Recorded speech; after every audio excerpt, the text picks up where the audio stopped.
জুলাই জাতীয় সনদ বাস্তবায়নের লক্ষ্যে প্রয়োজনীয় সাংবিধানিক আদেশ জারি ও নভেম্বরের মধ্যে গণভোট আয়োজন সহ ৫ দফা দাবিতে বিক্ষোভ মিছিল ও সমাবেশ করেছে সাতক্ষীরা জামায়াত। দেশব্যাপী কর্মসূচির অংশ হিসেবে সোমবার ২৭ অক্টোবর বিকেল ৪:৫টায় সাতক্ষীরা শহীদ আব্দুর রাজ্জাক থেকে এই বিক্ষোভ মিছিলটি বের হয়। বিক্ষোভ মিছিলের নেতৃত্ব দেন সাতক্ষীরা জেলা জামায়াতের আমির উপাধ্যক্ষ শহীদুল ইসলাম মুকুল। মিছিলটি পাকাপুলের মোড় হয়ে নিউ মার্কেট চত্বর, খুলনা রোড মোড়, নারকেলতলা মোড় হয়ে আবারও শহীদ আব্দুর রাজ্জাক পার্কে এসে শেষ হয়। সন্ধ্যা ৫:৩০টায় মিছিলটি শেষ হয়। এর আগে বিকেল ৩:৩০টায় একই স্থানে সমাবেশ অনুষ্ঠিত হয়।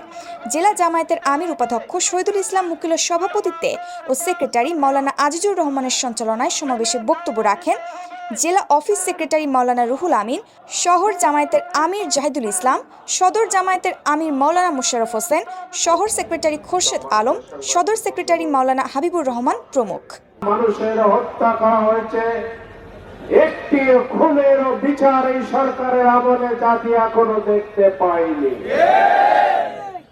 আমরা অবিলম্বে এই সরকারকে বলবো, যাদের আন্দোলনের ফসল আপনারা, তাদের রক্তের সাথে আপনারা বিশ্বাসঘাতকতা করতে পারেন না। সংগ্রামী আবু জাফরের তথ্যচিত্রে ঐশী মণ্ডল, চ্যানেল 21, সাতক্ষীরা।